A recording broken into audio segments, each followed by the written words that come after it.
Evde radyoya denge gele.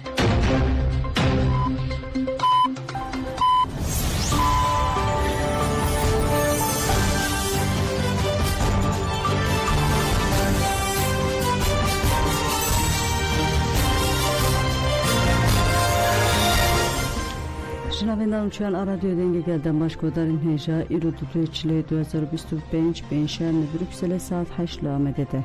Hemen uçen serisi bir peşkeş bikenden de mazadi rebera buya.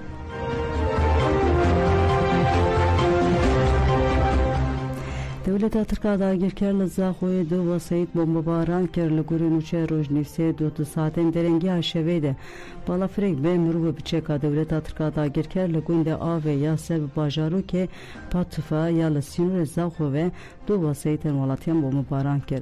Hazan guden cama bombabaran ede ziyaneke mezin be her do vasayit anketiye o pencereyen beşek jimalan derdu rejiş kestiye. Leti ziyanen cani çene buya.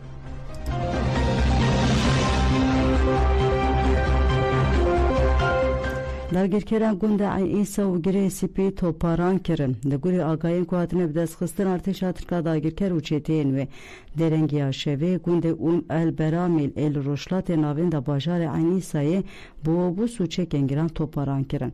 Dergir keren de hemen demede günde gur Hasan, Gırbet el Bakar u Sevan el rojavayı bajare gire sipi bahavana toparan kerin. De guri agayın jiber toparane zararlı malu milkin şeyniyan buya.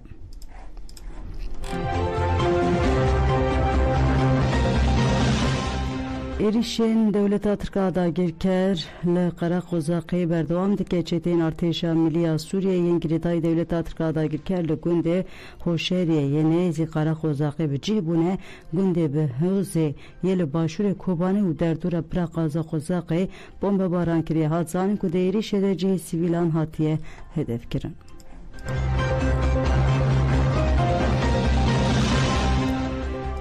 Cemil Bayık 2025 ve bu gele kurdu tekoşuna azadi ve sala serkeftine hevseruke konseri ve berakeceki Cemil Bayık Dibêje girlayên HPG û yê ji astarê di tevaya sala 2024 de ji tünelên şer heta bi taktikên êrişên koordîneyê û çeperên berxwedanê gelek taktikên cihêreng bikaranîn.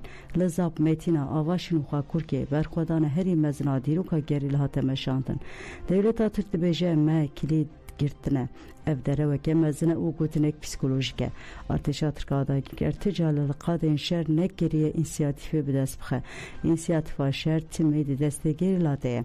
Eger ne ji piştgiriya pêdeke bûye artêşa Tirk nekarî 24 saatan jî li vir rawaste. Cemil Bayık destşan kir ku şerê cîhanê ya siyemîn giran dibe û got ciyê ku herî zêde şer lê giran dibe ji Kurdistanê. Ji ber vê yekê ji her deme bêhtir meseleya xwe parastinê derdikeve pêşiya me.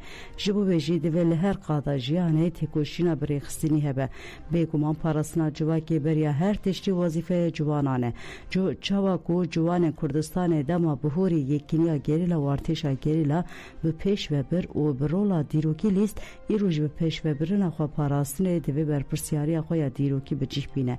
Bi vê berpirsyariya dîrokî divê ciwanên Kurdistanê yê welatparêz tevlîbûna xwe xurtir bike.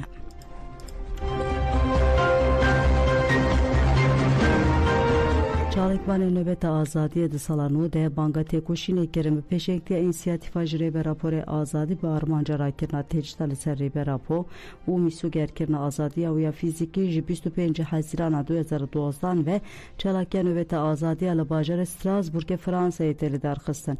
Nöbet haftaya 65 çaranda devam dike. Roja avula salanu de koma bajare Nice Fransa'ya hatta çalakya devir girdi. De komede Murat Torin Piri Kızılay, Uğur Aslan u Mehmet Yurtsever cihdigerin. Leserna ve Kome Murat Torun daxuyani da. Torun diyarker kudu salanu de heviyen van en azadiya reberapo gelan zidetir buye. Hem bank regele xwediken ku divê pêvajoya dîrokî de li her qadî têkoşîne mezin bikin li dûra nirxên têkoşîne bibin yek û xwedî li şoreşa Rojava derbikevin.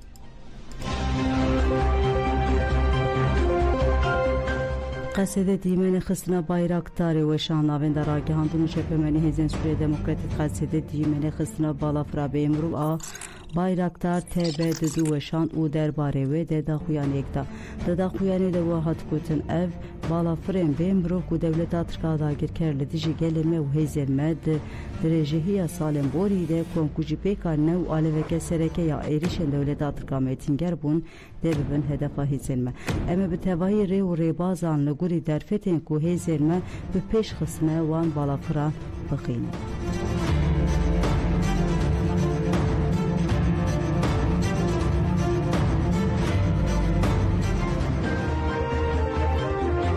Devlet Atırk Bombeli fabrikaya şeker baran balafra bemuru ve bıçek Devlet Atırk'a dagirkerli bacare der hafır. Aygiledayı kantora tapkayı Bombeli fabrikaya şeker baran le fabrikaya ziraren mezin çebu.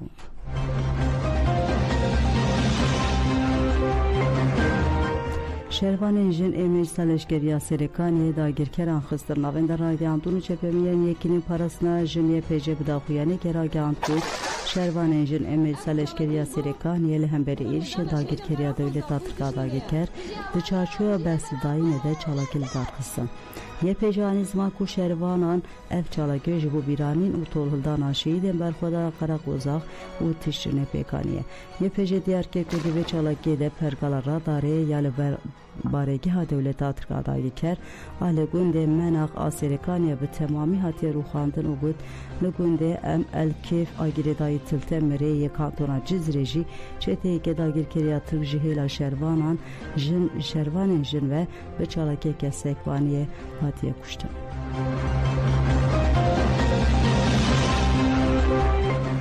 Nöbete li ser sînorê Qamişloyê di roja bîstemîn de dewam dike çalakiya nöbete ya li ser sînorên Sêybîn û Qamişloyê ya li dijî êrişên çeteyên Devleta Tirk li ser Bakur û Şatê Sûriyê di roja bîstan de dewam dike. Duh jî ji Mûş û navçeyên ve gelek kesan serdana çalekgeran kir. Hevserokê Dem Partiya Mûşê Ahmet Tanrıverdi bi silavkirina berxwedana Rojava dest bi axaftinê kir û got dibe herkes bizane ku gelê Rojava ne bi tenê ye. Rojava rûmeta rojhilata navîn e. Pişa parlamentera Dem Partiyê Sümeyya Boz axivê got Devleta Tirk ketkarên çepemeniya azad dike armanc. Ji ber ku Devleta Tirk di şerê li dijî gelê Kurd re rê û rêbazên bi ahlaqî û sûç dimeşîne. Rojnavan Cihan û Nazım ev heqîqeta ji raya giştiya cîhanê re eşkere dikirin. Devleta Tirkiye êdî gihaye dawiyê û xwe daxilê tor û bextê İmralî kiriye. Tê gihîştin ku kilîda çareserî İmralî û bank li rêber Abdullah Öcalan dikin. Sümeyya Boz got ku heta ku pêvajoya diyaloga dest pêneke çareseriyek muayide pêk naye û hedewan kir. Ji ber vê yekê em banga xwe dubare dikin. Divê demir dest têjît bêray kirin. Divê azadiya fîzîkiya rêbera po were mîsoger kirin.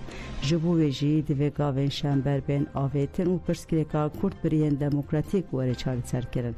Piştî axaftinan banga tevlîbûna meşa sibe ya ji parka Aiştê yan Sêybînê heta sînorê Qamişloyê hate kirin.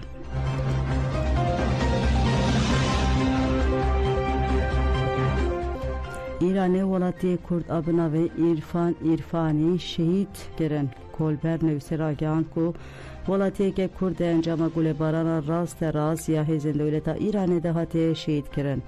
Kolber nivîse got ku hêzên Îranê wesayeta welatiyê Kurd hedef girtine û gulêbaran kirine.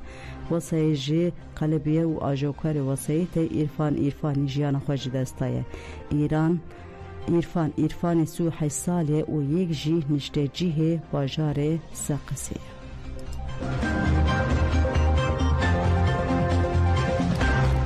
Nasnamaya êrişkarê li Nev Orlansê diyar bû. Ji Febiya ya Nev Orlansê altan Dunsav têkildarê êrişar li kolana Bourbonê ya roja çarşemê civîna çepemenê li darxiz û got kesê li Nev Orlansê êriş kir Şemsûddîn Cabare. Di nava wesayeta wî de ala Daişê û teqemeniyên bi destan hatire çêkirin hatiye dîtin. Tunsav got ku êrişkar 42 salî navê wî jî Şemsûddîn Cabare ji Teksayê em bawer nakin Dîn Cebar bi tena serê xwe tevgeriya be. Em hew didin piştrast bikin bêçawa بو خودی و وسایتی جبوتی کلیا ایرشکاریا بچتین تروری و کسی لپای ویده لیکولی ناندکن آژانسین جهانی جراگان و هجمارا کسین ده ایریش ده جیان خوش دستانه بونه 15 کس و 35 کس جی بگرانی بریندار بونه.